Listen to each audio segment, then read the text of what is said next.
Don't be such a fucking beta.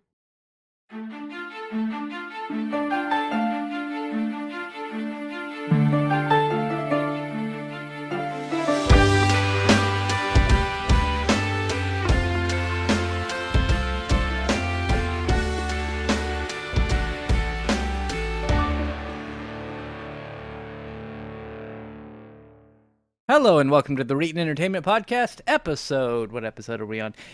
369. Nice. For September something 25th. September 25th, 2022. My name is Nathan Reetin Spruth, and I am joined here by the alpha male, Cyberpunk Monk. You're sure that's the take you want to go with? You don't want to try this one more time? Yeah, I'm good. And then we are also here with the beta male of the group, Andrew Rowe McFain. Excuse me. I am generally considered to be the Omega male. You're the end goal. No, the Omega, depending on where you subscribe, is well, no matter what, it's the bottom rung. They're lower than betas even. Oh, are they? Lower okay. than betas. Yeah. And of course, but they're also fucking crazy. Oh, and I am just the cis white male, Nathan Reetin Spruth. So anyway, Aroa, Connor, where can we find you guys? Ooh, let me do it. Go to aroa.website. And one of those links is for Clinton's Core Classics, a Rise of the Rune Lords First Edition Actually Play podcast. Check it out. Yeah, and listen to that because we're getting some good reviews, right? We got people joining my Discord who are like, "Oh, I listened to the podcast," and I'm like, "Oh, the Clinton's Core Classics." I'm like, "Meh, fine." Nobody listens to this. I was so fucking confused by that whole situation. Why? Because I was like, "Is this just somebody like? Are they taking the piss? Like, is this a joke?" No, people genuinely like that podcast. Well, no, I just was like, somebody joined the Discord who like Nathan doesn't know in real life. Yeah. Like, well, fucking weird. Well, and we had some random person. I don't know if I mentioned it on this podcast, but we had some random person come into my stream and was like, "Hey, I made fan art of you," and I'm like, "This is a scam." This is like here. It's in this executable. Yeah, here it's in this executable file. Just download it. It's fine. No, and he's like, no, seriously. And he joined my Discord and sent me the thing, and he actually legitimately made fan art from one of my YouTube videos. And I was like, oh, sweet. So that was pretty awesome. So while we are very moderately successful, little things like that are really nice. I think moderate's not. It's lower than that.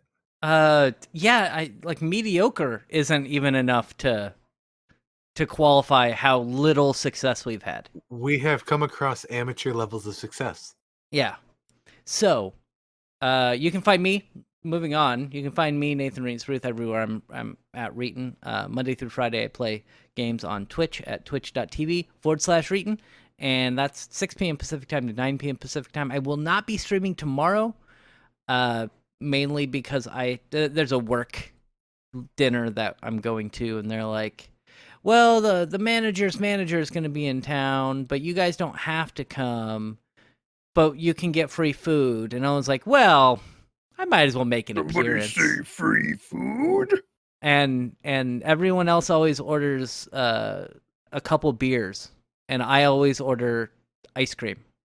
A couple of cheeseburgers. Well, I'll order. Well, no, because we go to fancy restaurants. Like when I went up to Portland last weekend, we went to a restaurant and they had like a $44 steak, right? Like stuff like that. Sometimes you go to a restaurant and you gotta know how to read so you can read the menu. It doesn't really matter anywhere you go. It's gonna have a cheeseburger. You just order a cheeseburger. It's fine. I had salmon. It was delicious. Love salmon. That's a deep cut right there. Let me tell you. So anyway, what games have you played this week? We'll start with the Omega. You Aroa. That's Omega it. That's Aroa. me. Omega Aroa Omega. Yeah, my first online handle was Mega X. Was it? Yeah, it had Mega in it. Um. Anyway, the coolest thing that I played in the last week was the Half-Life 2 VR mod. Oh yeah, Yo, I hear good With things. it's pretty fucking cool. Um, it does very quickly remind you of how boring the intro to Half-Life 2 is if you've already experienced it 3,000 times. Like, rise and shine, Mister Free. Man, get me the fuck off the subway. and like having to walk through all of the fucking apartments and shit, and it's Pick just up that can. pick up that can. Like all of that. It is definitely a really cool feeling to go through it in VR, and it's different. Um, but man, I could not wait to get my hands on the crowbar. And after having played about an hour, I will say I get why they didn't include the crowbar in Half-Life Alyx. Oh, It is it just not good? doesn't it's not that it doesn't like work, but it isn't particularly satisfying. Oh, I see. Um and like admittedly, this is running in the Half-Life engine, or it's running in Source Engine, the original Source Engine, and like is an incredibly impressive staple on to the original game. Apparently it's all running within Gary's mod, which I didn't realize. Oh, Uh if you start the game up, Discord will grab the game and say that you're playing Gary's mod. oh, that's interesting. Um One so to it's go back to the crowbar thing. yeah, Before we move on past that, I just wanted to yeah. say that you could do what I do when I play VR, and when you hit a box, just slam it against your desk. Just Well, slam the. so what I should do is I should just use my actual crowbar. I should just hold my actual crowbar in my right hand whenever I'm using the crowbar in the game, and that would probably add to my immersion quite a bit. It probably would until you accidentally smack your monitor. Yeah, well, we Or have to like make your sacrifices wife. sometimes. Yeah, I still need to send you a monitor, but whatever. Uh, It doesn't matter. what else? What else about Half Life? Not Alex. Half Life 2 VR mod. What are you gonna say? Oh, I'm just that it's well worth trying out. It's free, and I I don't know what you need to actually play it. Um, other than Half-Life 2, considering VR? well, yeah, you're gonna need VR for Oh, the okay. fucking VR mod. Well, you said you didn't know what you needed. I was just telling you what I you'd mainly probably mean need. I don't know if you need Gary's mod. Like I Oh, just don't know. I'm assuming that it's using the VR mod for Gary's mod and just has a lot of complex shit packed on top of that. yeah. Um, but overall, like it feels really good. It feels like a early VR game, Well, that's good. which yeah, it's pretty cool. Didn't they Um, have Portal VR, or were they working on it? Like I bel a mod for it.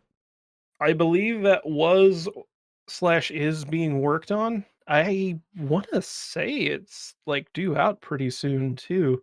So And that'll we be will talk more about Portal stuff later and VR. But let's move on. And what other games did you play? Anything else exciting? since I was doing VR stuff, I played Beat Saber again. Um there's a mod for Beat Saber which replaces the swords with claws, like Wolverine claws. Oh. Um makes it a much more movement focused game. Cuz like I don't know Oh. if like you watch people online playing Beat Saber, like the fancy people they'll like be moving around quite a bit, but it's mostly just having a goof. If you want to get super high scores, you're almost completely stationary most of the time and just kind of whipping your wrist around. Yeah. And so playing with the Wolverine claws, completely changes how that works, and you're having to move your entire arm around constantly. And I feel like I'm having a heart attack after I play one song, which is exactly what I wanted, mind you. Yeah. But it also just like feels a lot better to me. So That that was kind pretty of cool. that kind of reminds me of like Dance Revolution, where Yeah. there are like there are different types of players. There's the ones who like stand still and just try to hit the buttons, and then ones who like they start getting good, and so they like are throwing flares into it. And then there's my friend Eddie, who do you remember ever doing like grass drills in high school, where you like your body's really low to the ground and you're just like moving your feet super fast? I have no idea what you're talking about in terms of whatever the hell word you just used, but I know what that is in DDR terms. Yeah, and that's how he would do it. We called them grass Yeah. drills, and I'm not sure. No. Where you move you like stand, you're like in a standing running position, and then you like drop down to the ground. Nope. Okay, fine. Apparently nobody else did that ever. No, I was one of those kids that walked around the gym during PE instead of actually playing anything. There was always like I wanted to just That's get why I'm done with fat. we ran around the school, which was 3/4 of a mile. And then after we would do that, we would play whatever game we were playing, whether it be like football or Oh. soccer or whatever. We had a And track. we would go to the track, but the track was at the elementary school. Oh. So, very small town. Our middle school and our high school both had their own tracks and football fields. Yeah. Yeah. We had a football field I at lived in a the elementary school. I lived in a very upper middle class city. Yeah. A massive waste of land. So anyway, Yeah. Especially there- whenever they spent like $10 million to redo the whole fucking track just to make it purple. awesome. So anyway, there were always two people. So like everybody would get done with their run, and then there was always two people walking as slowly as possible around the school. That was Aroa. Yeah, it was me. Aroa. Dang it, Aroa. Except like I tried exactly one time. Oh, did you? And I made it about a quarter of a mile and then felt like I was gonna die. I remember doing the mile at school and being like, hey, I'm having an asthma attack. And they're like, I don't care, keep running. And I've Yeah. always remembered that. Well, there was one time in elementary school where the PE teacher was pissed off, I think because he got in trouble for like he was a pedophile. And so he like made all the kids like push themselves way too fucking hard, and several of us were crying because it hurt what we were doing and he wouldn't let us stop. This has been sad nostalgia with the boys. Tune in next week. So anyway, did you play any other games? Hey, Fall Guys has a Hatsune Miku event going on right now. I can tell you I did not know that. Yep. I played exactly one round, or I guess one episode of Fall Guys out of curiosity. I played it on my Steam Deck, and after 2 hours of trying to figure out how to get it to work on the Steam Deck, I mean, it wasn't worth the effort, but it was okay. I won, so that was fun. Good. Did you play any Yeah. Metal Hellsinger? No, I didn't. Weird. Actually. Okay. Well, we're gonna move mainly on because I can't play it on my Steam Deck unless I install Windows, and I don't feel like it. Oh, it won't run on Steam Deck yet? No, because it's on. I was playing it on Oh, Game Pass. Game Pass. Yeah, I mean, theoretically, you could play it through the Firefox browser, right? Why the fuck would I do that? Because you want that That would added be unplayable. you want that Yeah. added bit of input delay because of xCloud? Yeah, I want even more input delay whenever I'm already like every other fucking stage sitting there trying to fuck with the latency because It like feels off. 20 milliseconds is just too much. Well, yeah, we'll have to. I'll talk about that in a minute, but we're gonna move on. We're gonna talk to Connor about the games that he's played. It's really not that much to bring up. I played a little bit of Spaceman Stations 13, and I still recommend that game to anyone with a sense of imagination. But I didn't really do anything like worth going into a long story about. I will say that I don't know, two significant I didn't get to play a lot of video games, but when I did, both of them were at work, unfortunately. You ever have those days where you're given a big project and a big part of that project is waiting for loading bars to finish? Yeah, or when you're given a big project and half that project is emailing somebody and being like, "Hey, company that we're working with, fix it," and then you wait like 3 days. Yeah, I've had that happen. It I sucks. love that.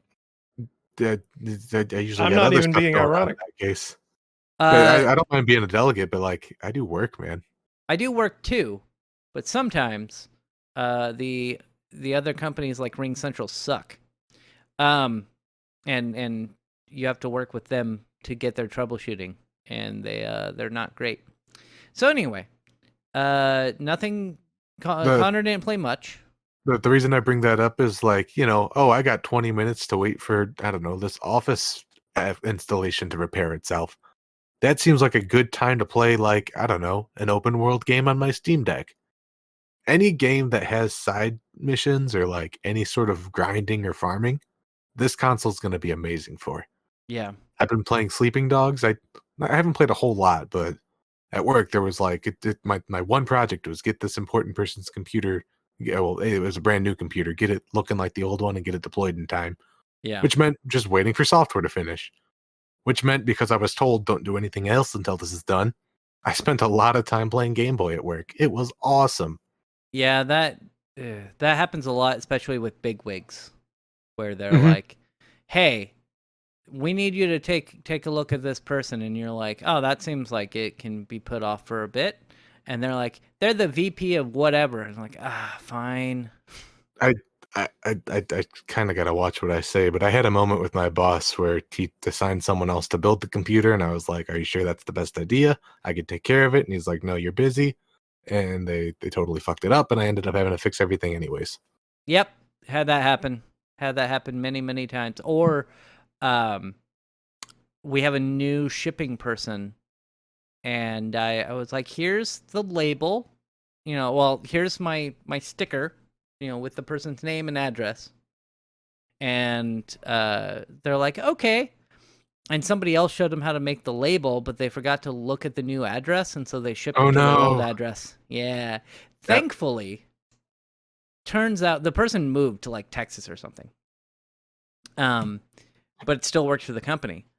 And thankfully, they're renting out their old address, so the people that live there now have access. So they just took it, got a label, and shipped it off to the proper location. So thankfully, nothing bad. We didn't just ship monitors and a docking station to a random and random Nathan couple. played Game Boy until he got confirmation that it arrived. Exactly. 3 days. 3 days of Game Boy. Anyway, we're gonna move on. Games I played this week. On Monday, I played Metal Hellsinger, and I. It's good. It's a good game. I really like the dual pistols. Those are my favorite weapons. Yeah, they're kind of the most broken. They are. They really are. And if you get headshots with them, they're good. My problem is disconnecting, because, I play rhythm games like Guitar Hero or DDR or whatnot, or Rock Band. I play those, with a controller that is fit for that. And then the other part of my brain is like, first person shooter, I shoot things as fast as possible. And so I'll start getting into the groove of like, I just need to start shooting things as fast as possible and be like, wait a minute, this isn't a traditional FPS. I have to I have to shoot with the music, which takes a bit for me to process. Did you find that problem, or is it just me? I mean, so I kind of got to sidestep that to a point because I played BPM beforehand. Oh, right. So like I had and like the way that the two games work is almost exactly the same in terms of shooting in time with the music. But yeah, there are definitely a lot of times, especially whenever you go to use the sword ability, Oh and yeah. then you get like you can go in quadruple time to attack, and switching between those two tempos is very awkward. Yeah. Um, And the music's and good, but it and does change tempo like quite often. So yeah, you're switching it up. You can't just keep one beat throughout the entire level. it sometimes just doesn't even. I don't know. I don't know if it's me or if it is the game because I haven't like looked back at any recordings or anything. But it sometimes feels like the actions that I'm taking aren't quite lining up with the music in the game. Yeah. Um, and maybe it's just that the timing is off because of audio latency problems. Because that is a major thing. I don't know about you, but that's I've like had been issues. the yeah, like you don't have these problems. Well, at least you didn't back, before HD TVs. You didn't really have these sorts of problems with console games and all CRTs. that. Yeah, and Yeah, like even like back before like I got an actual like USB audio interface, like using the onboard audio on my PC has always been perfectly fine. Like I could just do straight up 0 milliseconds audio latency.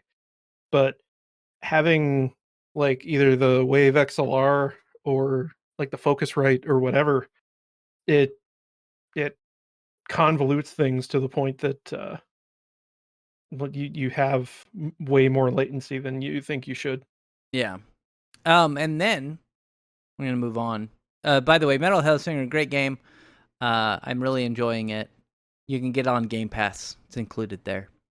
So do that if you're gonna I play it. do want to see someone make like a Maynard James Keenan mod that has like 11/8 time signature or something like that, and just see people like their mouse break with how much they're clicking. It's I wish that the game lended itself more to modding, but I know that like that's almost impossible with the way that the game is set up, Yeah. sadly enough. And then on Tuesday, Wednesday, and Thursday, I played Final Fantasy VI, and I'm at the end of the game. I've got all of the characters. I've got most of the espers. Um, I've basically just got to go and climb Kefka's tower now. And I'm thinking, since we're not doing our tabletop game, I might just play that and beat that tonight on stream. Because I'm not going to be here tomorrow to do it. And then on Tuesday, I can start Final Fantasy 12 and possibly beat that before I go to Canada next month. So we'll see what I do. I might stream tonight at twitch.tv/Reetin. We'll see what I want to do. And good game, by the way. Final Fantasy VI, great game. I had it freeze once. Because I think I broke the game a little bit, so I had to reset it and load up my last save point. Well, why'd you do that? I don't remember exactly what happened, but it was something to do with like a move that the creature made on like to heal itself or something, but I interrupted it, and so the game didn't know what to do and just kind of froze. And Yeah, I was wouldn't do using Cheat anything. Engine and the whole game started freaking out. I don't know what happened. I don't know. All my characters level 99 though. But then on Friday I played Dragon Ball: The Breakers, which is an open beta test this weekend. And let me tell How'd that you, you always in these type of games start out weak, right? Like if you're one of the survivors in Friday the 13th or Dead by Daylight, you're weak compared to the monster. That's how it's designed. I think that you may start a little the like Frieza or Cell. Those are the two that they could play during the beta, were Frieza and Cell. I believe in the fully released game, there's also going to be Boo available. Yeah. They start out way more powerful than you, and so like I would spawn and just like start running around collecting items and be immediately murdered. Like Frieza would just come up and be like, "What's up? You're dead," and run away. So that kind of sucked. I went to go. There's survivors you can save, and when you save a survivor, they will give you 3 little charge stones. Where it's weird. You collect the charge stones, and you're able to turn into different heroes from Dragon Ball. So, Goku, Piccolo, Krillin, Tien, and there was another one that Yamcha. But it's not, you don't turn into them exactly.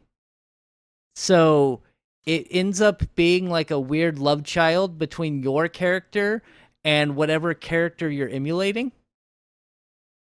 So when you turn into Krillin, like you lose your nose. And then when you turn into like Piccolo, it's like your face that you designed, but like green skin and giant ears and Piccolo's clothes. So like it's a weird combination of the two. And so you start out at level 0, which means you can't turn into any of those heroes.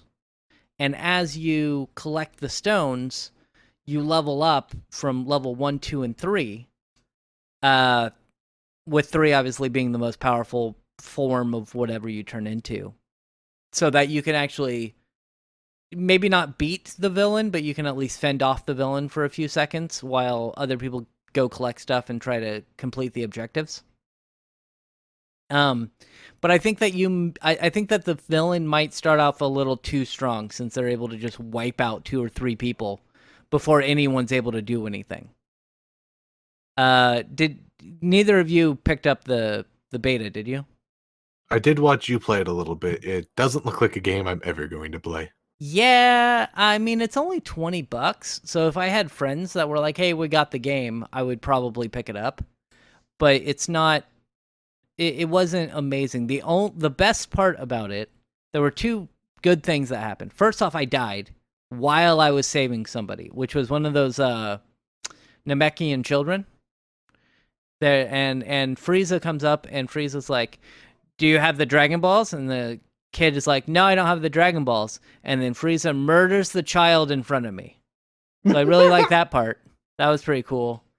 And then, and my friend made a clip of that, of Frieza murdering the kid in front of me. And then I actually got to level 3 in one of them, and we were able to kill the villain. So there's different ways to complete the objectives. One is that you collect these keystones and you basically teleport them back to their normal timeline. Or if you're able to knock their health all the way down, they actually die and are not able to, or they go back to their time or whatever. So it was all right. Like I was actually able, I landed the killing blow on, I believe, Frieza. So that was pretty cool. But I don't think it's a game I'm gonna play unless, you guys or my friend Durga are like, hey, I got the game, let's play it. Whatever. But I don't think that this is a game that really appeals to either of you. I think it would appeal to Aroa more than Connor, though. I definitely have a lot of desire to play as the raider. I like being the killer in these games. Well, yeah. I mean, you do. You're a bad person. That's why. You want to go. I think I saw this variant of a game mode best done as a Warcraft 3 mod. And I just don't think this lives up even to the standards that were set by that. I do love asymmetrical multiplayer. I do question if the way that they're going about it is the best way to do it, though. Yeah. We're all gonna get Evolve, right? That's still going on. I still own that game. No, you I also don't. have mixed feelings about it. No, it's like Evolved Stage 2 now or something. I thought it was free to play. I thought it was dead. I thought it completely died. It is peer-to-peer only, just like Friday the 13th. So technically, it can't ever truly die. All right. Well, we're going to move on to some news stories. It looks like James Earl Jones is retiring. No. Really, so he's retiring from Star Wars. And according to what I've read, he has sold the likeness to his voice to Disney. Which is a That's weird thing to say in a sentence. It really Yep. is. So there is an AI firm, which I had up here in front of me, but I can't find it right now. There's a name of the firm. I'm sure Earl will scan through and find the name of the firm. But there's an AI firm who has his voice down, basically, and they're just going to use that for future Star Wars movies. I know it's a Ukrainian company. So hot right now. Yeah. According to Vanity Fair, Respeecher. Oh, okay. Yeah, right there, Respeecher. They're using archival recordings of James Earl Jones's voice in the Star Wars films to train an AI. I love the idea of them just like back in the day when you would record somebody's voice with like a cassette. And so every time they want to play Darth Vader's voice, they just load up the cassette tape. Like Jacket from Payday? Yes. So this is weird, right? Like just being able to sell your voice and allowing an AI personality to take control of it. You know, it's weird on the surface, but hasn't that already been kind of happening with things like the Tupac hologram and Right, like how even like the Avengers characters and how like those actors will sell their likeness for the sake of the films, but then like you have video game spin-offs and they don't look anything like the movie characters. Yeah. And Like- then what was I thinking? Oh, Carrie Fisher and Yeah. Tarkin. What was I know, Van Helsing. I just can't remember his name. But anyway, they had the CG versions of them and was it Tarkin? Looked pretty good in Rogue One. Like I think part of it was if you watch that movie, he is consistently in like shadows and stuff. So while you're like, oh, that definitely could be him, or you know, you couldn't see immediately how awkward it was. And then at the very end, they have Leia show up, and you're like, oh no, that looks really bad. But I think that with the voice, it's gonna definitely be a different thing. They have the archival footage. They have his voice on lock. It's a very distinctive voice. So, I mean, good for him. I hope he got a lot of money for it. I don't think that they tell you how much money he sold it for, but I'm assuming it was a lot. What do you guys think about this? We were also talking before the podcast about AI art and how that could be a bad thing. I am willing to bet this is going to become a more common phenomenon as we move on, and not just for like specific movies. Like you have James Earl Jones as Darth Vader for Star Wars, but like we will probably see a future that like I don't know, Frank Zappa warned of in the 70s. I'm pretty sure there's recordings of him and he's like specifically did them so he could be a hologram one day. I'm really excited to just have this podcast done by AI. We have enough footage, I'm sure, where if an AI scraped it, they could probably make reliable AI of us. They'd stammer and they'd fuck up just like us. It'd be perfect. Yeah, it'd be great. Have either of you seen the stuff of Moist Critical? How people are making AI videos of him, and like the AI has almost the exact same cadence as him, and like every once in a while it'll slip up just enough to remind you that it's not actually him. Yeah. But it's fucking creepy. I haven't specifically heard the Moist Critical one. I've actually never checked out, like I'm familiar with them just from the memes and stuff. I've never checked them out though. I just from playing around with voice AI on myself know every once in a while you give it a perfectly normal sentence and it just has a stroke. Yeah. Like it'll take like it'll take a word and like stretch it just a little too far to where it's just inhuman enough. Yeah. But like yeah, we're slowly getting to the point where they're going to be at like 95% accuracy, and I don't like the idea of it. Purely because it's going to mean that the cynical studios that are the size of Disney are not going to hire new actors ever. They're just going to go, this person is the face of this brand forever and ever, and like they're never going to replace them. They're not going to recast them. And so like that's just bad for the entertainment industry, right? Yeah, and you're Like, never gonna make like you're not gonna get a new actor to play James Earl Jones's voice. You're not oh gonna yeah, get and oh, I'm that's sorry. true.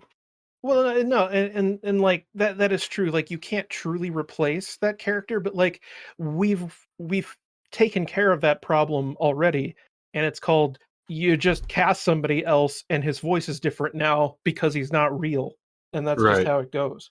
When Bugs Bunny was no longer Mel Blanc, people didn't freak out. No, that's not. I mean, maybe some did, but like we know the situation. It's sometimes you can't help it, and sometimes the actor's just done with it. I wouldn't want to be Yeah, shackled to a Disney program. like I hear the Joker in some of the more recent Batman animated stuff, and like it doesn't sound like the Joker because they're not even trying to be Mark Hamill. But that's okay because the character's not real. But the way that things are going, and they're going to continue going this way, we're not going to have that anymore, which means that we're not going to have things like the who's the guy that did Joker in the Dark Knight? That guy. Mark Um No, that's not no. Mark Hamill. That's the other guy. That's Brokeback Mountain guy. Yeah. Uh That's the name, Brokeback Mountain guy. we're not going to have Brokeback Mountain guy. That sort of thing where new actors can come in and give their take on a character Heath and Ledger. completely yeah, Heath Ledger. You end up not having performances like Heath Ledger's Joker. Instead, you get Jack like Nicholson. yeah, you get Jack Nicholson. Like if this kind of technology had existed uh say back whenever I don't know the freaking Batman and Robin movie had come out or whatever, like and they would have done that, and we never would have gotten Heath Ledger Joker because we have the likeness for fucking Jack Nicholson, and he's the Joker, and that's what we do because we don't have to actually pay for any royalties or anything anymore. We paid $100 million for his face, and the AI just does it. And I do kind of like the idea of remaking the Christian Bale Batman and Joker movie, but with the 1960s Joker. no, And that's the sort of thing that I actually want an AI to do. Like, I don't want the new releases to be all AI designed, but like, if somebody has a script that's trained to do that sort of stuff, there's opportunities for good th- stuff to come out of that. Like, there is I hear yeah, what you're saying, Aroa, and I hope that they use this as another tool and not just as a means to an end. and that's Yeah. that's my problem is that at the end of the day, a studio the size of Disney or I can't even think of another big movie studio because I don't feel like they exist anymore besides It's all just Disney. Disney. Yeah, everything's Disney, but a studio the size of Disney, they're just going to take the most obviously cheap option that they can come up with, and the safest option that they can come up with, and this is safe to them. And so I highly doubt that we're ever going to see until Disney somehow collapses or sells off the Star Wars brand. We're never going to see another Star Wars that doesn't have James Earl Jones's voice as Darth Vader. I am And so goddamn exhausted of Star Wars, by the way. oh yeah, yeah, no, like I already wasn't a fan. Uh, that like I'm a fan of Star Wars in the same way as Lord of the Rings, where I just like I can appreciate that it exists, but that's about it. I like Um, both, but but I prefer Star Trek, but I'm also getting burnt out on that. Yeah, I like TNG, and that's about my limit. But I just don't. I don't. I don't like this. I don't like it because it's stifling creativity in some ways, even if it's allowing for creativity in others. Well, and also, I had to step away for a moment, but we were talking about it before the podcast, how some artists are getting upset because AI art is pretty good, It's getting good. and that's a problem because it's driving artists out of being able to make money, which they already don't make money, right? Like like there's so many struggling artists out there, and this is just going to make it harder for them when somebody can just be like, why would we hire a graphic designer when we can just punch a bunch of keywords into the site and it'll make us a new banner for our company? When we were talking before the recording, the associate of mine was in particular feeling frustrated because Stable Diffusion had a leak. I think it was a while ago now. I don't think we ended up talking about it on this podcast. But now that people have the ability to basically spin up their own art AI, like on any computer, train it themselves, and get whatever results they're specifically looking for, that is going to hurt a lot of people who are doing this sort of thing professionally. Especially when you could say, "Hey, download," I'm just pulling this out of my butt. I don't think it actually works like this, but like, download the entire discography. Do you call it a discography when it's art? Download the entire Discord's worth of art for somebody. Portfolio. There you go. Yeah, download the entire portfolio and just use that as your training. Suddenly, you have people's, like, I don't want to say original art style, but certainly you could sort of trace that sort of thing. And if you could trace it, you could train it. You could train it. You have an AI that could do it, and suddenly people don't have jobs anymore. Yeah, yeah. I don't like that, and I do see it as a problem. Like, there's always going to be artists, doing their thing and trying to make money, and making emotes for Twitch or YouTube and all of that jazz. But there are also like those content farms where you can just basically buy emotes, and I could see AI kind of interrupting that and making it harder for those artists to make money and have to take up actual day jobs, which There is a little part of me that is a hobbyist level content creator that really does like having the ability of an AI to just generate stuff like that. As unfortunate it is to say, it is and it's awesome and terrifying, right? It's I think of AI like that as kind of being the creative job version of robots replacing McDonald's workers. well, and yeah, I was thinking something like back in the day with the Industrial Revolution. How many Yeah. jobs did we lose because they had assembly lines created, and that just made it so much easier when you have these giant machines that are able to push out hundreds of thousands of chicken nuggets for McDonald's instead of people having to actually make them by hand. It's good. It's progress, and we shouldn't shy away from that. But also, it's kind of terrifying because people are going to lose their jobs because of it. It's almost like the economy isn't eternally sustainable. Yeah. no, anyone who can study economics can tell you that. And it certainly does look like we're going towards a downward spiral, don't it? Oh yeah. Anyway, James Earl Jones sells his voice to LucasArts and researcher, Respeecher. Respeecher. Feature. There it Jesus. is. Proofread the articles. I did. is I it- just couldn't remember it because It's it's a not dumb name. LucasArts. LucasArts was the game studio. It's Lucasfilm. Lucasfilms. Yes. You I'm sorry. fucking- I'm gonna play the next Monkey Island game, and then James Earl Jones shows up. You need to board the boat. I would not be That would be surprised. hilarious. I would not be surprised if James Earl Jones was in one of the Monkey Island games as like a cameo. That's another weird thing to think about. Is that like this kind of tech is going to mean that like once the actor dies, unless there's a stipulation that's like you've got to check with his living relatives to make sure he's okay with being in whatever, Like that means that they can have him be in shit that there's no way he would have actually signed off on. Well, I mean, but that's the thing. He's signing off on it right now.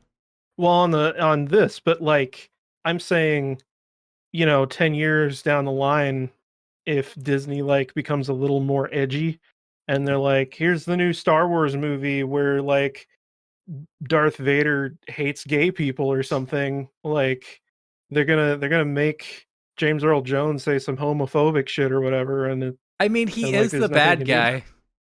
Like, It's gonna be just like, wow, I didn't even mean to do this, but it's gonna be just like the chef thing, whenever the guy that played Chef died on South Park. Chris Mhm. Isaac? Eh, Was that it? Yeah, Isaac I don't Hayes. know. Isaac Hayes. I knew Isaac was in there somewhere.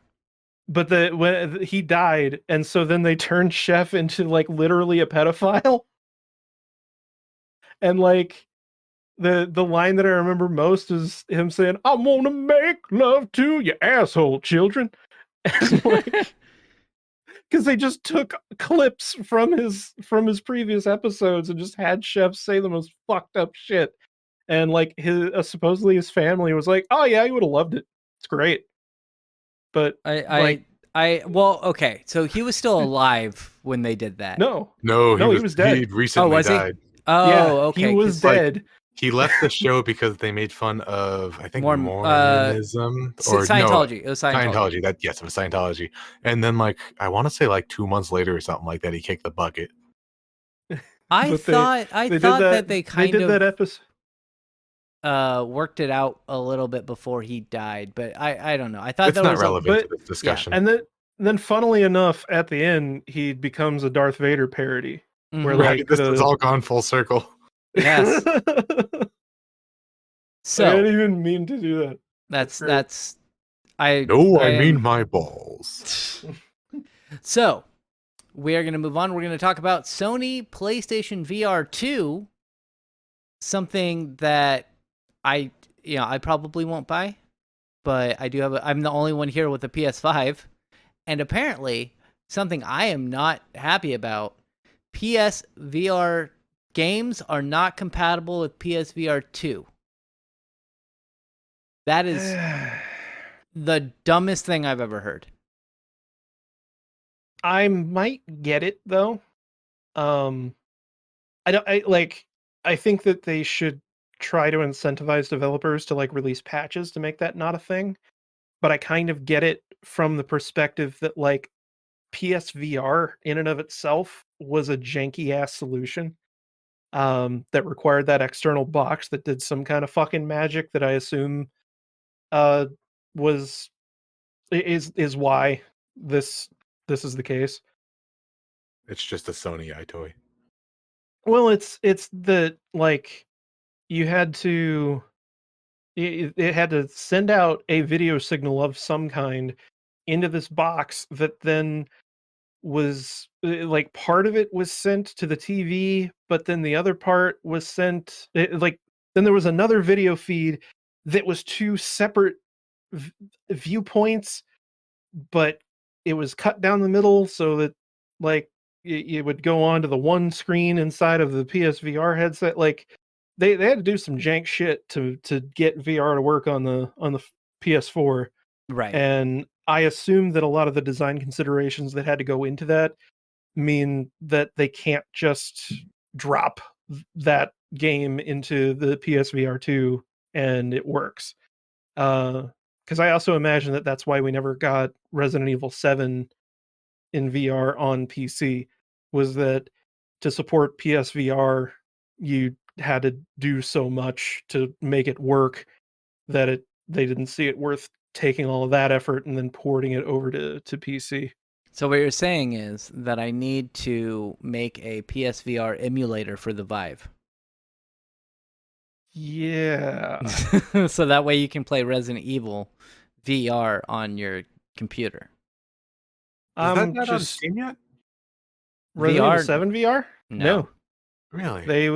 It will probably never come out on PC unless after they release 8 in VR on PC, because I'm pretty sure that's going to happen.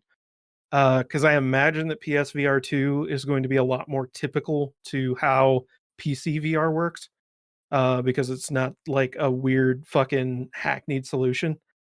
Um, I imagine that people will figure out a way to backport that from Village/8 into the 7 engine, because the RE engine is incredibly versatile in that way, and people have managed to do some pretty wacky stuff with it. So Yeah, so it says here at the very end, it says Sony does offer a camera adapter to play PSVR games on PlayStation 5, which helps keeps the system viable. But that's not much of a consolation for the noteworthy games stranded on the aisle of previous generation VR experiences. So I don't even know about this adapter. Does it actually, if it allows you to play those, then you're able to play the games on your PlayStation 5, but do you still need the old PSVR? To set up your PSVR with to set up your PSVR with your PS5 console. So you need to get a camera adapter and the old PSVR in order to play the old PSVR games on your PlayStation 5.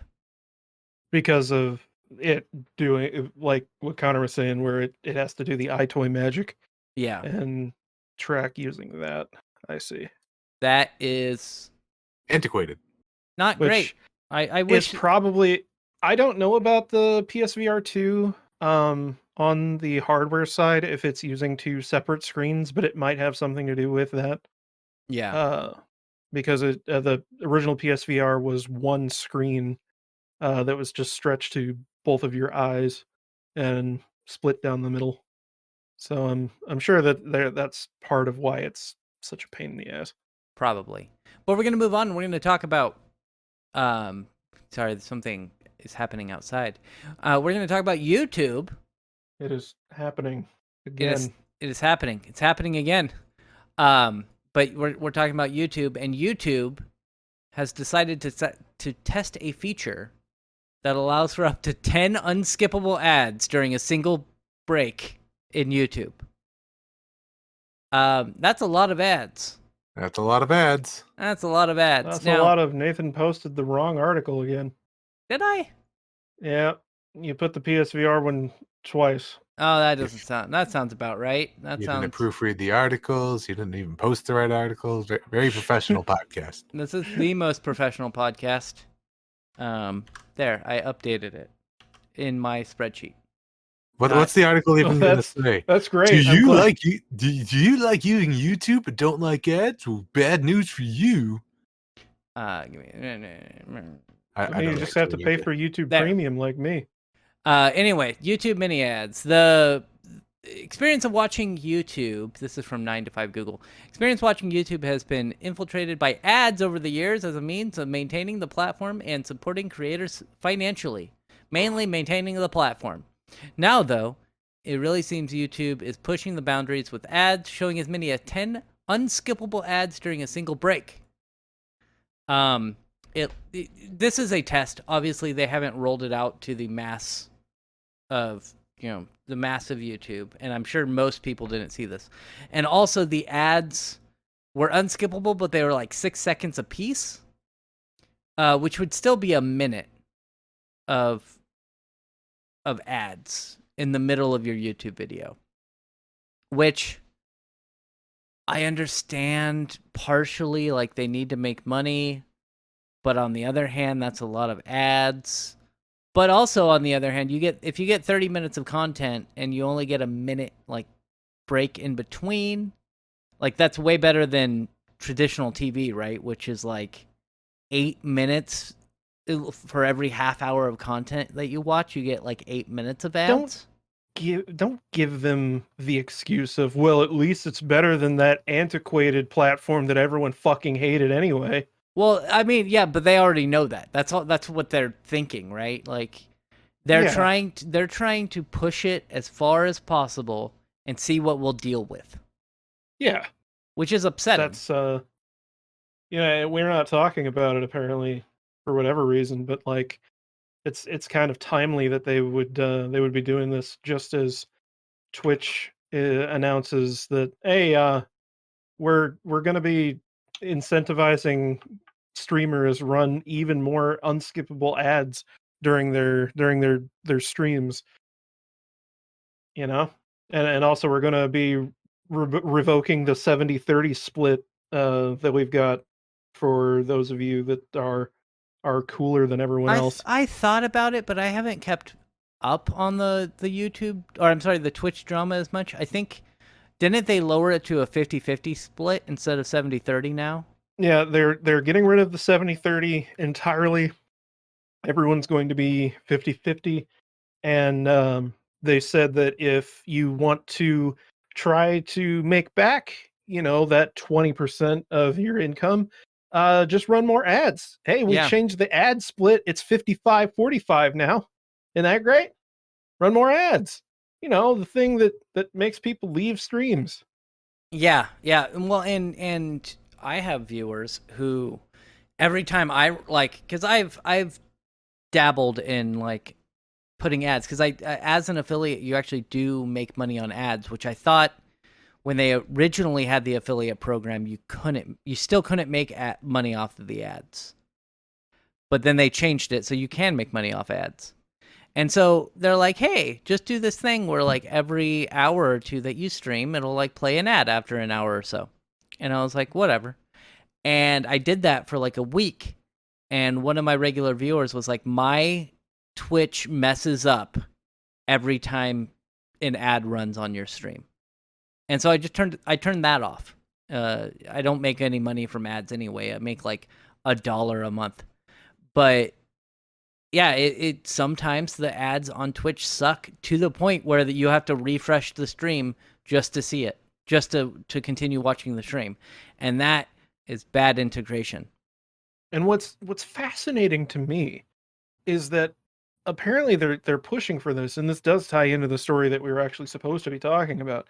They're pushing this because subscriptions, like paid subscriptions, don't actually make Twitch as much money as ad revenue does.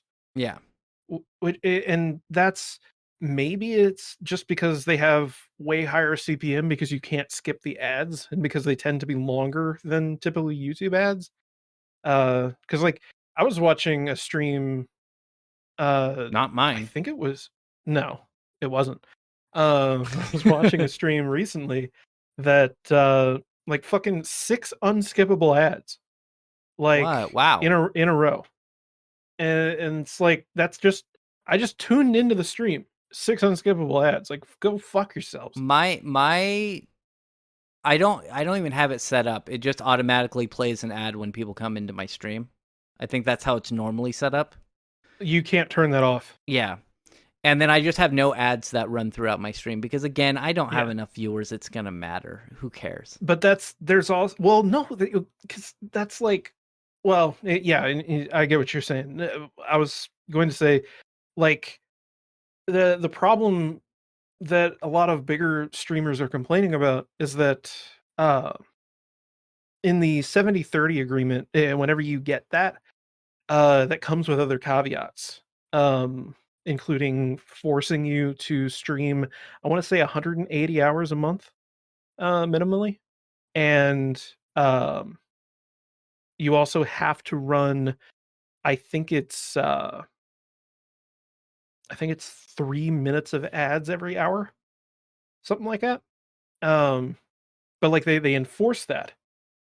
And the concern is that they're going to drop down everyone to the 50-50 split and still enforce that requirement, which is, at that point, like, how are you getting any real benefit in staying on Twitch? Because the YouTube split is 70-30 for everyone. Yes. Is So, that good? like, I don't know. well, it's better than Twitch, is the Yes. point. Like, the revenue split across the board on YouTube is 70-30. So, like, you're going to make more money if you have the same number of subscribers slash members on YouTube as you would on Twitch after this change is made, no matter what. And like, if it's just, to mention the article again, I guess it's bizarre to me that like ads are that profitable. They're In that spite of the fact profitable. that like They're that eh, profitable when you're running. Okay, so I make $1 a and month, right? Like yeah, on ads. I looked at my analytics. I make like $10 a month on Twitch. Whoop-de-doo. yeah, But $1 of that is from ad revenue, and I don't have very many viewers. But if you look at that and you're like, you look all throughout all of Twitch with the people who have, thousands of viewers, hundreds of viewers, or tens of viewers, you're making money. Like they're making money off of me, and they're making money off of everybody else. So when you put all of that together, that's a lot of money. And considering like I'm an affiliate, I make, I have usually between 3 to 5 subscribers a month. And if I have that much, they're making a little bit of money off that, but they're also making money off of the ads that everyone watches when they pop into my stream. And so I yeah, might get 100 quote unique viewers on a particularly good night, and they're making ad revenue on every single person instead of just the couple of subscribers I might have at any given time. yeah. And So I guess yeah, that's the logic, right? That like if you're a really big streamer, it makes more sense for Twitch to push you to run more ads than to try to take a 30% split off of a tier 1 sub. Because like hardly I'm sure that it's like 1% of the entire Twitch user base ever pays for a tier 2 or tier 3 sub. Like I bet most people don't even know there are multiple tiers to subs. So like yeah, there's I guess 1, that 2, makes and sense. 3, I think, right? Like, Yeah. and I imagine that most people who use Twitch, they don't even consider paying for a sub. Most subs are, I bet, are gifted by the whales that sit in 1 or 2 streams and just love to fucking throw money at this person that they have a weird I got gifted internet a sub relationship with. the other day. Yeah. I mean, Our yeah, our, I get our good I friend I Airfox oh, was affiliated finally, and his oh, wife gifted me a sub. well, that's cool. Yeah. So good for Airfox. When's your affiliation happening? Aroa? Yeah, that's real fucking cute. That's real fucking cute of you to fucking say that, you know? That's great. I'm so sorry. I'm sorry. Um, but yeah, so I used to have I hundreds of thousands of views on YouTube, god damn it. I know. And then you deleted that video for some reason. Those videos. Those videos. And then he Anyway, stopped doing Sonic fan fiction. Yeah, uh, and then I also stopped making that shit because I am not good at just doing what people want me to do. yes. So, How many stories are we going to talk about that just devolve into being depressed, huh? all of them. We got 2 more. We got 2 more to go. All right. Let's go. But yes, but what I want to say before we go on is I'm probably sticking with Twitch. I already got burned by Mixer, right? And Yeah. and I don't think YouTube's going to be falling apart anytime soon, though. yeah, but my thing is like, is YouTube really going to treat me any better? Am I going to reach a bigger audience with YouTube? Probably not. So my response to that is just do both. Why not do both? Because I don't want to set up a restream. You don't even you have enough upstream bandwidth, don't you? I only have 20 megs, Yeah. and You got that's just do 2 5 megabit streams. 500 kilobit streams. No, Two- 2 5 megabit streams. That is totally fine. You don't. I You don't can know. do 720p over 5 megabit, both to YouTube and Twitch simultaneously. Hell, you could even in your second OBS instance use the what? virtual camera. What? He uses XSplit, sir. He doesn't use OBS. Oh, right. I'm sorry. Just use the virtual camera of XSplit to output to OBS, and then I stream think with OBS to YouTube and use XSplit to stream to Twitch. There you go. I could be wrong, but I think with XSplit you can actually have two streams going from one instance. You might be able to. Yeah. I Just don't do know. that. But yeah, just do that. Like, because it's not even like it used to be. You had to put all your eggs into the Twitch basket because there was a rule, like you weren't allowed to stream on alternate platforms if you were a partner, but they got rid of that, which is just weird. What the fuck is Twitch doing? Like, they go, well, I mean, if you want to use competitors' platforms, that's fine. Also, we're going to run you off this platform by ruining your viewers' experience and taking away your money. Yeah. It's like they're trying to sabotage themselves, and then they blame it on server costs whenever the company that they pay for server costs is themselves, because it's all Amazon. Yeah. Yeah, it's bothersome. Is Amazon trying to kill Twitch? I've Oh, thought about that. I've actually thought, like, I wonder if it's losing them money and they're just like, we don't want to do this anymore, so we're gonna try to drive as many people out of here as possible. Give them an that's excuse to sell it. Yeah. so fascinating. Like, because does that mean that just live streaming in general is kind of like esports, where it's just not profitable? Yeah, and Like, then we're just practically no matter what you do. gonna all have to move to Glimish. Oh yeah, that still exists. That's Does it? still it does, and they are No, we'll go to caffeine. Glimish, nah, fuck Glimish. We'll go to caffeine. they have a beta for using, because right now Glimish only supports FTL. Yeah. But they have like a trial thing you can get invited to do RTMP. But because Why would you? XSplit doesn't support FTL anymore. Oh yeah, because They took it out. They took FTL out of it, and I would have to set up everything get an with old OBS. version of XSplit, or yeah. Yeah. And so I was just like, no. And so I tried to sign up for the test, but they never sent me an email. Like, I put in my information and they never sent me an email. So I can't even stream on Look, Glimish. they only have one dude that sends all those emails. That's true. They only have one guy. But I mean, there's only 15 people in the wait list, so nobody cares. But yeah, so I wonder if they are trying to kill off Twitch. Because I was thinking the same thing. Like, what if they're just like trying to get the big names to go away so that they can make some money off of Twitch? But I have no idea. Who knows? Who cares? Not me. I'll be live probably tonight at like 5 p.m. to play some more Final Fantasy VI and see if I can beat that tonight. But we're going to move on, and we're going to talk about Portal RTX. I'm tentatively excited for this. Neither of you have RTX graphics cards yet. Nope. Are you going to get any with prices coming down? It's right down to $1,600. Yeah. Oh, well, Still out of my budget. we're not going to talk about the 4000 series yet. That's the next story. But prices for like the 3080 and 3090s are Why would I buy an old significantly card? because it's not $1,600.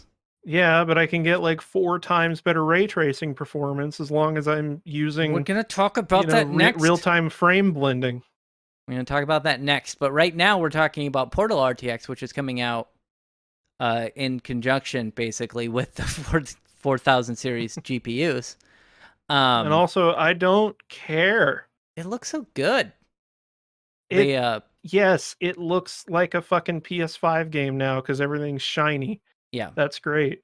You remember when the 360 came out, everything was shiny and that made it look better? Yeah, I remember when you just crank the bloom up and everything's good, right? Yeah, you crank the bloom up and you add screen space reflections and suddenly every game just looks fascinating. You Yeah. did Look, just we- describe every launch title boxing game of the Xbox's career. Yeah. But they are getting a new ray trace version of Portal that's coming out, and it'll be free DLC on Steam, so we can all play it. We can all you can turn RTX on and on your 1070 and you have a 1080 Ti, and watch the frame rate drop to like 5 frames a second. Why would I do that? It'll be Yeah, fun. No. well, it's okay. Just turn on DLSS and you'll get 20 frames per second. And Yeah, everything will look like a soap opera. I did notice with turning DLSS on Cyberpunk was really weird. Like certain Let's things just just crank didn't look that right. vignette up to 11. Mm-hmm. So Well, it looks good. I will say that I like Portal. I think it's a great game, and I think it does look nice. I may play through it again, but who knows? I'm the only and one here with the 3070, so. there is the cool thing at the bottom of this article that mentions NVIDIA's releasing a tool that'll somehow magically use RTX to make all games look ray traced I watched a better. video on that. Did They you watch the mentioned, Morrowind one? yes, I did, Yeah. and I was We'll like, talk about that when we talk about it. well, we're not talking about that with the RTX series, so we can talk about that now since it's part of this article. There's something called Okay. RTX Remix, where you basically bring the entire game into this, and then it adds in ray tracing and makes it look good. It's really weird. I don't know how it works, and you can also like select all of the assets. Like it brings in all of the assets for the old games, and you can like redesign them. I have an idea of how this works. Mm-hmm.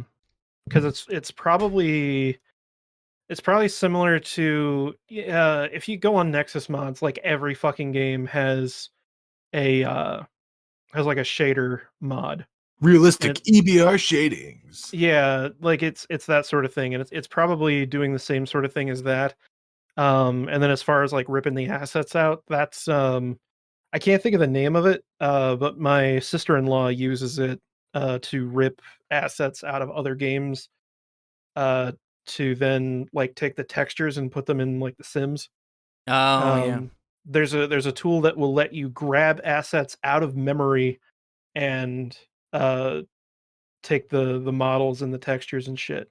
It's probably Yeah. something similar to that, or like there used to be all sorts of generic toolbox uh sort of tools that you could download that would rip assets from games, and it's doing that sort of thing. It's cool.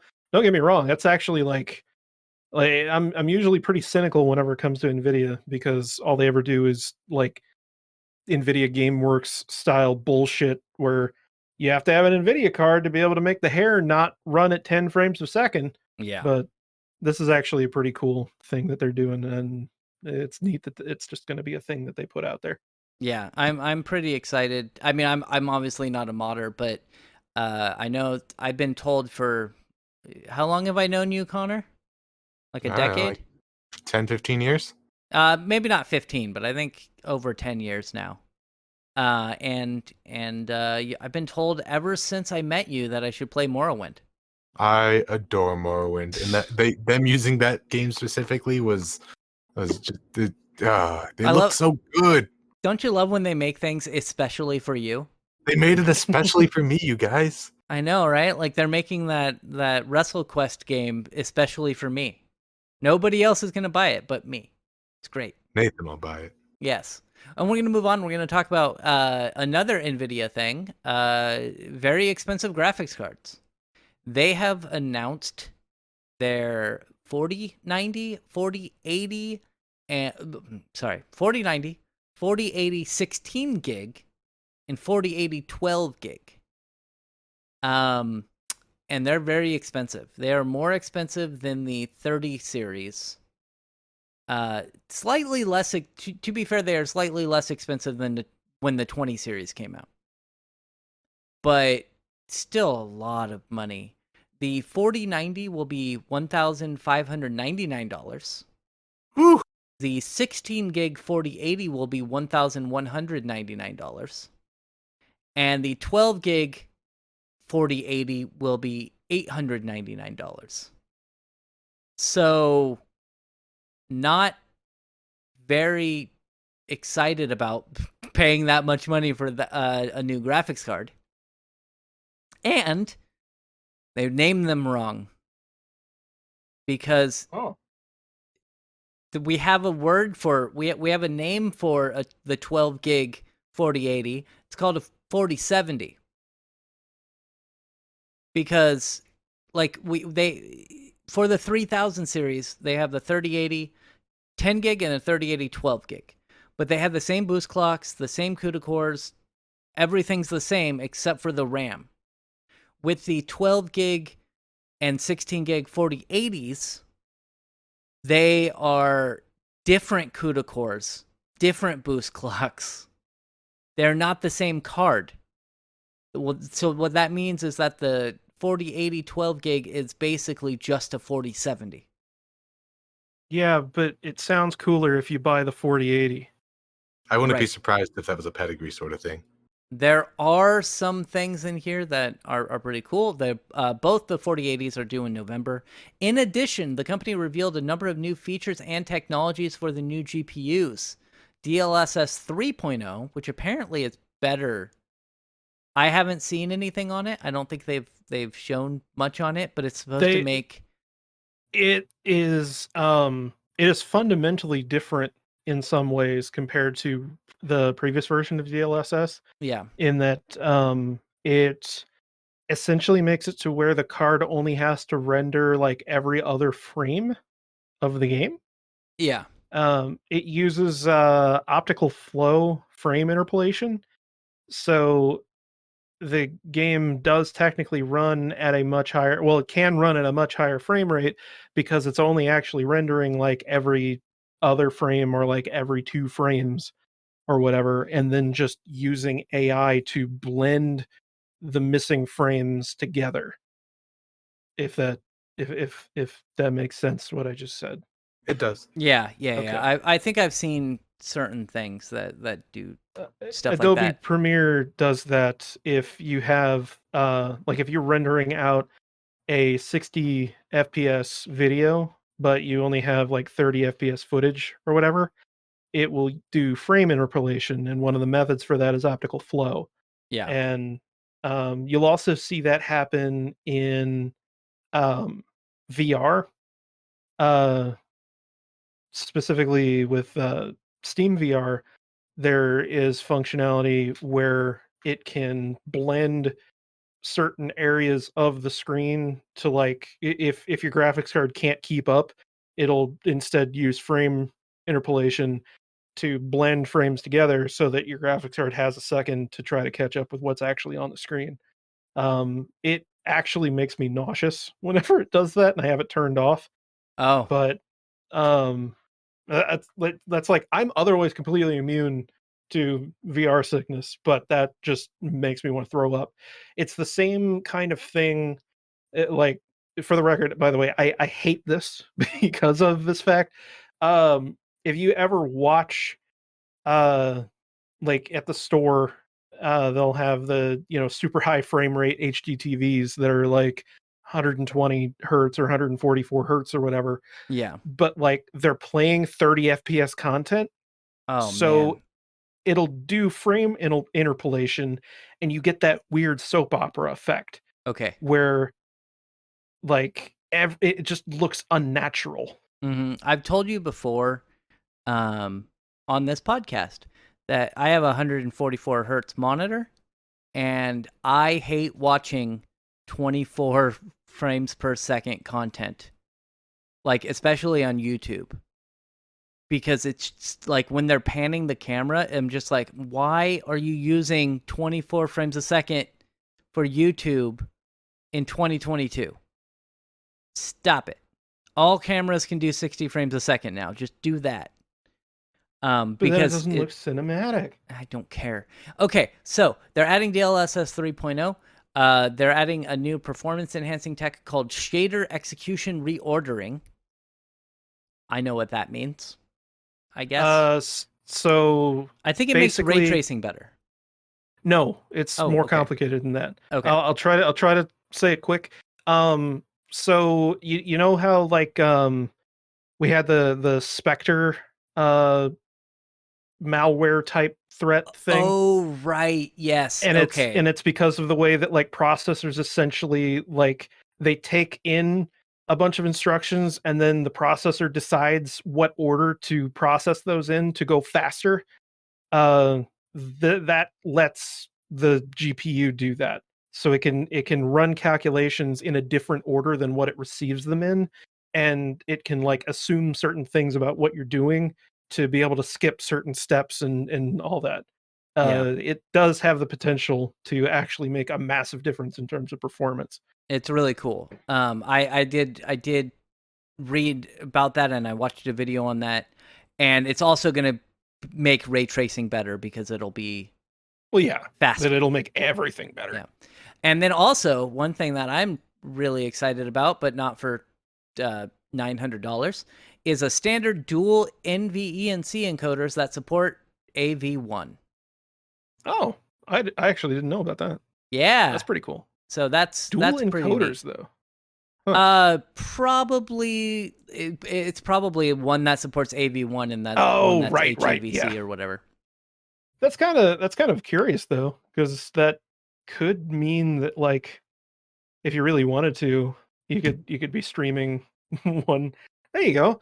Yeah, you can stream to Twitch in AV1 and then stream to YouTube in H.264 or whatever. Perfect. Oh well, but it doesn't really matter. I don't think because... either one actually supports AV1. No, I don't think so, not yet. But however, with H.264, you can run 3 encodes at once, so it doesn't really matter. Well, you just have to stream to you have to also be streaming to Caffeine and Glimish and Yep. DLive. Once my internet upload speed goes better, that would be nice. But yeah, there's a quote here from Reddit. It says, "What the fuck?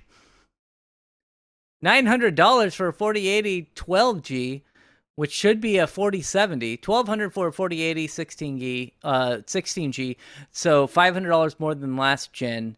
These prices are crazy."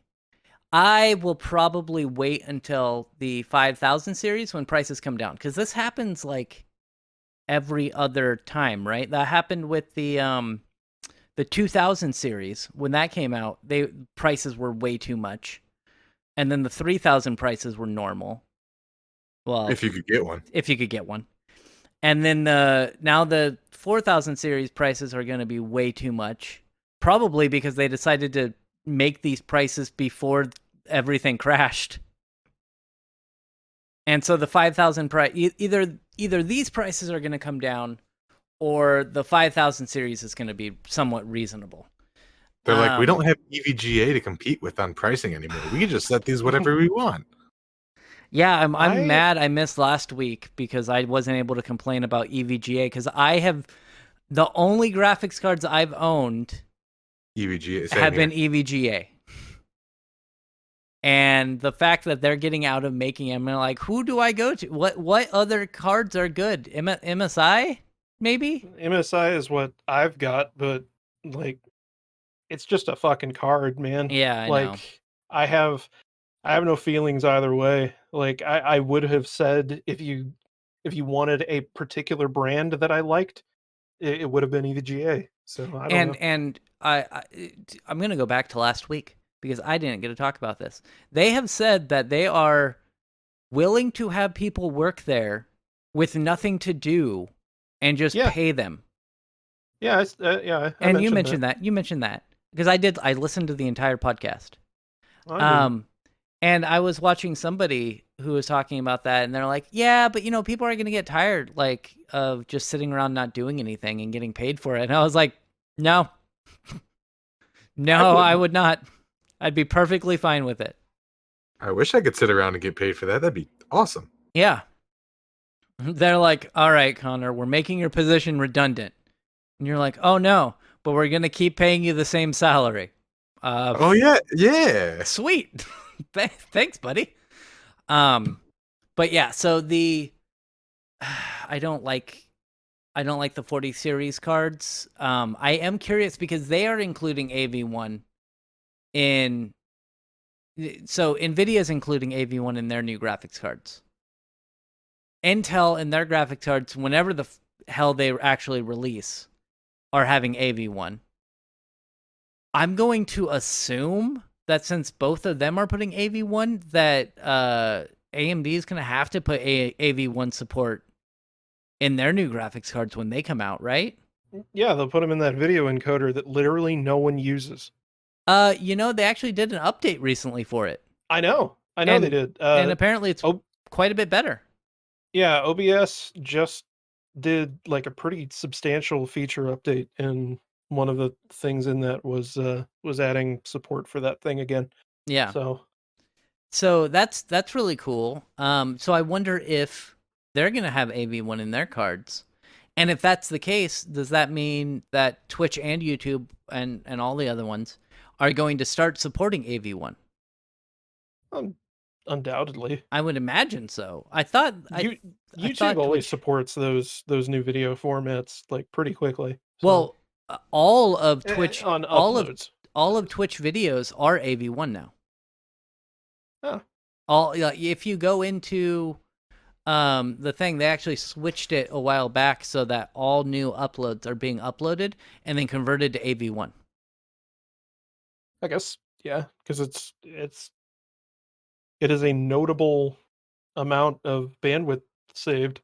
Yeah, and with all that bandwidth that they can't afford to spend money on, like, so being such a small indie company and all. Yeah, I remember when we first started this podcast and we were talking about Shadow of Mordor and the ultra settings requiring 6 gigs of RAM, 6 gigs of VRAM. And we were like, who has that much VRAM? Shit, like Nvidia didn't catch up with AMD in terms of video RAM until like the 1000 series, right? They're still not caught up to the amount of VRAM. Like the 3080 12 gig is 4 gigs less than what like the cheapest high-end AMD card had, because like almost like there for a while all the new AMD cards had 16 gigs of RAM. Yeah, but now you got the 4090. It's got 24 gigs of RAM. Well, and so did the 3090. It had 24 gigs of RAM as well, but those aren't really cards that they expect people to buy. Right? Like they expect some people to buy them, but they're not like the 90s are the new 80s, man. No, don't do that. That's bad. So, I am more interested in seeing what happens from here. Are people? I assume people are just going to buy these cards, right? Like, people just buy Nvidia cards. I'm kind of wondering if the reason that they have the prices this high is because they know that volume isn't going to be as high as one would normally expect. Because I think people are going to see the actual performance that comes out of these, and also the fact that there aren't any like new game consoles or anything to push stuff forward, and that like I'm running a 1080 and don't really have performance issues on any games unless I try to like crank them all the way up. But if you're still rocking a 1080p screen, you're not going to have any issues with like a 6-year-old card. Yeah. So why would you upgrade? And if you just got a 3000 series, since the price went way down, why would you immediately buy a 4000 series that's twice the price of what you just paid for what is ostensibly a very good card? Yeah. I know that's what happened with the 2000 series, is they were having not manufacturing issues, but they had less yield than they did with the 1080s and stuff. And so that's part of the reason why the price was jacked up. If AMD cards weren't shitty, I would probably just switch to AMD. I just wish that you could buy like a little PCI card that did NVE and C encoding for you. That would be cool.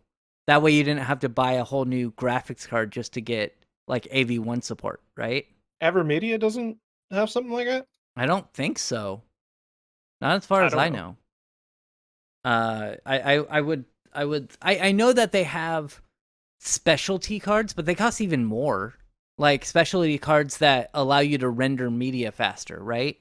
But then you're Yeah. paying like $5,000 for that specialty card that only helps you render in certain scenarios. Oh no, I just meant like because like the one internal uh encoder that I have, the capture card that I got, Mm-hmm. like it had a mode where you could just offload your H.264 encoding to the hardware encoder in that. I don't know if I maybe once AV1 becomes more of the standard, you'll get stuff like that. Maybe. Who knows? I am particularly interested in AV1 support just to, make streaming a little bit better. But anyway, so did you have anything to add to this, Connor? You've been a little quiet. In order to tell them how much to price it to, which it sounds like there wasn't much communication happening there anyways. Well, I that don't was know, awkward. But My audio device decided to randomly switch to my monitor speakers, and I was just like, "What the fuck?" Huh? So you were 1,000 miles away there for a second. But yeah, I agree. I think that this is dumb. We should all just not buy new graphics cards. Yeah, realistically, I'm just gonna hold off. Yep. I'm gonna use that money to buy the Ryzen 7000 or whatever the hell it is now. Yeah, just get a Ryzen 7000G, and then you can play games like that. I didn't mean I just mean like I I'm know, gonna I know. upgrade any hardware. It's gonna be my CPU, you know. What is your CPU right now? It's a 20. Is it you're still running a 2600K? No, I'm running a Oh, Ryzen right. 2700X. I mean, that's still 8-core 16 thread. That's pretty good. Yeah, like it's not bad by any means, but shit, like the new fucking Ryzen things, like out of the box, they run at like 5 gigahertz. Yeah, it's great. It's awesome. Anyway, I want to thank you both for being here. Thank you, Aroa. Yeah, it's fucking. I turned my fan off because there was really bad fan noise in the last one, and I was embarrassed. So I turned it off, and I'm sweating like fuck right now. Oh, I thought that was just my my AC because I was listening to you in my car. No, it's every time I talked, there was just a little bit of fuzz, Don't you hate and that? I know it's because of my noise canceling just not being able to quite take it out. Yeah. And I want to thank you Yeah, for being here, Connor. I got like 3 models assembled during this podcast. Awesome. And nice work. we will be back next weekend talking about more stuffs. Goodbye. Bye. Goodbye.